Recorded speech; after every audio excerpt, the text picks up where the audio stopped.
आज हम बनाएंगे सेम टू सेम जिस तरह से ठेले पर मिलती है उस तरह से कुल्फ़ी। इसे बनाने के लिए हमने ना ही मावा यूज़ किया है, ना ही कंडेंस्ड मिल्क यूज़ किया है और ना ही किसी मोल्ड का यूज़ किया है। और इस कुल्फ़ी को बनाने के लिए हमने एक सीक्रेट इंग्रेडिएंट्स ऐड किया है जिससे कुल्फ़ी कम दूध में ज़्यादा बने और साथ ही साथ टेस्टी बने और हल्का सा इसमें सोंधापन आए।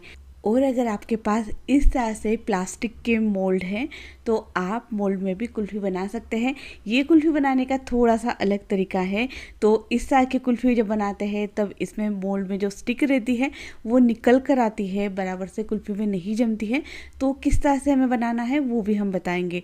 तो चलिए रेसिपी देखते हैं। तो देखिए 1 लीटर हमें लेना है दूध। भैंस का दूध लिया, हमें फुल फैट दूध जो रहता है वो हमें लेना है। कच्चे दूध का हमें यूज़ करना है, दूध की मलाई हटाकर दूध नहीं यूज़ करना है। और साथ ही हमने इसमें ऐड किया है केसर। तो देखिए अगर केसर है तो केसर डालिएगा, केसर से कलर अच्छा आता है, और नहीं है तो आप स्किप कर सकते हैं। तो दूध को हमें इस तरह से चला लेना है और साथ ही हमें दूध को अब रखना है 10 मिनट के लिए, जिससे ये आधा हो जाए, यानी हल्का सा ये थिक हो जाए। कुल्फ़ी बनाना बहुत ही आसान है, सिर्फ थोड़ा सा टाइमिंग का ध्यान रखिएगा। तो देखिए दूध जब आधा हो जाता है उस समय हमें क्या करना है, हमें करना है चीनी की तैयारी। तो चीनी को हमें करना है कैरमलाइज़। तो जिस तरह से ठेले पर कुल्फ़ी का कलर आता है उसी तरह से ये कुल्फ़ी का कलर आएगा, इसीलिए हमें लेना है चीनी। तो देखिए आधा कप हमने लेना है चीनी, या आधा कप से आप थोड़ा सा कम भी ले सकते हैं, पर आधा कप लेते हैं तो बराबर से टेस्ट हो जाता है। तो देखिए इस तरह से चीनी को कर लेना हमें मेल्ट, और इस समय हमें चीनी को इस तरह से ना फैला देना है। चीनी को हमें हिलाना नहीं है, बस ये हल्की सी नीचे से मेल्ट होने लगे उस समय हमें इसे हिला लेते हैं। वैसे तो आप बिना चीनी को मेल्ट कर कर भी इस तरह से कुल्फ़ी बना सकते हैं, पर कुल्फ़ी का कलर और कुल्फ़ी का टेस्ट परफेक्ट उसी तरह से बने, इसीलिए हमें इस तरह से इसे करना होगा। तो इस तरह से हमने चीनी को हल्का सा मेल्ट कर लिया है, पर हमें इसे कितना कुक करना है वो हम देखते हैं। तो जब हल्का सा इसका कलर चढ़ जाता है, हल्का सा गोल्डन सा कलर आ जाता है, उस तरह से हमें इसे चाशनी बनाना है। इसका कलर हमें ज़्यादा कलर आने तक नहीं कुक करना है। तो देखिए इस तरह से जब हल्का सा गोल्डन कलर आ जाए उस समय हमें इसे निकालना है, और निकालने के बाद तुरंत ही हमें दूध में ऐड करना है। तो दूध में डालते समय एक साथ हमें पूरा नहीं ऐड करना है, तो इसे हमें थोड़ा थोड़ा ऐड करना है, क्योंकि ये काफ़ी गर्म होता है। दूध में डालते से ही दूध में उबाल आता है। तो इस तरह से हमने इसमें दूध में इसको ऐड कर दिया है। साथ ही हम इसे चला लेते हैं। जब चाशनी दूध में अच्छे से घुल जाए उसी के बाद हमें दूध को और गाढ़ा करने रखना होगा।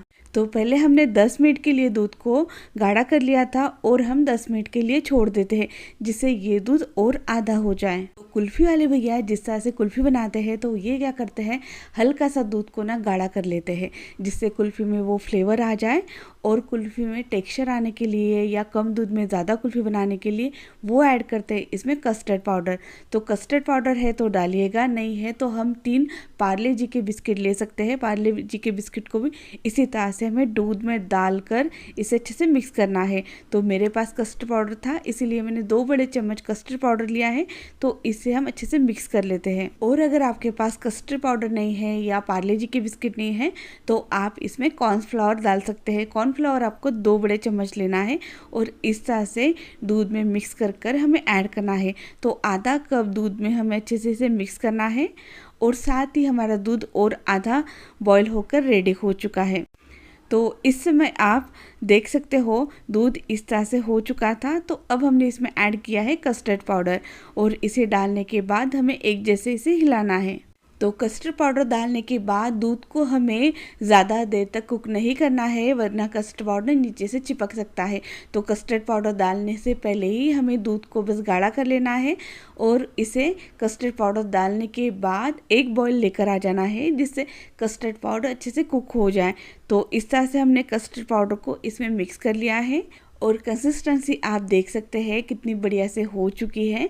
तो कस्टर्ड पाउडर यूज़ करने के बाद इसमें हल्का सा चिकनापन इस तरह से दिखाई देता है, पर ये दूध में नहीं दिखाई दे रहा है क्योंकि हमने इसे बढ़िया से गाढ़ा किया था। तो अब दूध को हमने एक बॉईल लेकर आना है। जब इस तरह से बॉईल उठे तब हमें गैस बंद कर देना है और दूध को कर देना है पूरी तरह से ठंडा। तो अगर आपको लच्छेदार कुल्फ़ी पसंद आती है या हल्के से कुल्फ़ी में दाने पसंद आते हैं तो आप इसी समय कुल्फ़ी को जमा सकते हैं। और अगर आपको क्रीमी सी कुल्फ़ी पसंद आती है तो इस मिक्सचर को हम इस तरह से एक बार मिक्सी में चलाकर यूज़ करते हैं तो ये कुल्फ़ी क्रीमी सी बन जाती है। तो देखिए इस तरह से हमने मिश्रण को ऐड कर दिया है और साथ ही हमें इसमें ऐड करना है कुटी हुई इलायची को। तो इलायची को हम इस तरह में ऐड कर रहे हैं जिसका इसका फ्लेवर बहुत ही बढ़िया आता है। और 1 लीटर दूध से 12 से 15 कुल्फ़ी बनकर रेडी होती है। तो देखिए साथ ही इसमें ऐड करे हूँ हरी इलायची को कूटकर। तो 3 से 4 हरी इलायची को हमने कूटकर इसमें ऐड किया है और बस हमें मिक्सी में एक बार इसे चलाना है। इसे हमें ज़्यादा चलाना नहीं है, बस एक बार से मिक्सी चला दीजिएगा। और इस तरह से हमें ग्लास में, अगर आपके पास मोल्ड है तो आप मोल्ड में भी डाल सकते हैं, पर अगर आपको बचपन वाली वो कट कर दी हुई कुल्फ़ी पसंद आती है तो आप इस तरह से इसे ग्लास में या छोटे से कोई डब्बे में जमा सकते हैं। ऊपर से हम लगा रहे हैं एल्युमिनियम फॉइल, आप चाहो तो छोटी सी जो पॉलीथीन रहती है उससे इस तरह से लगाकर ऊपर से रबर से इसे पैक भी कर सकते हैं। तो इस तरह से हमें इसे रखना है पूरे रात के लिए। और साथ ही मेरे पास कुछ मोल्ड थे, उसमें भी हम कुल्फ़ी जमा लेते हैं। और इस तरह के जो मोल्ड रहते हैं ये अक्सर अभी सभी के घर में रहते हैं, तो इसमें भी हम कुल्फ़ी जमाते हैं। तो इसमें कुल्फ़ी जमाने के लिए हमें इस तरह से इसे पूरा नहीं भरना है, बस इतना ही इसे भरना है। और कुल्फ़ी निकालते समय हमें कुछ बातों का ध्यान रखना है जिससे ये अच्छे से निकल कर आए। तो इस तरह से हमने सभी मोल्ड को फिल कर लिए हैं और इसे हम फ्रीजर में पूरे रात के लिए रख देते हैं। कुछ हमने ड्राई फ्रूट की कतरन भी बना कर रखी है, तो आप चाहो तो उसी कुल्फ़ी के मिक्सचर में इस तरह से ड्राई फ्रूट की कतरन ऐड कर सकते हैं। पर मेरे बच्चों को ना कुल्फ़ी में इस तरह से ड्राई फ्रूट आना पसंद नहीं है, तो हम ऊपर से लगा लेते हैं।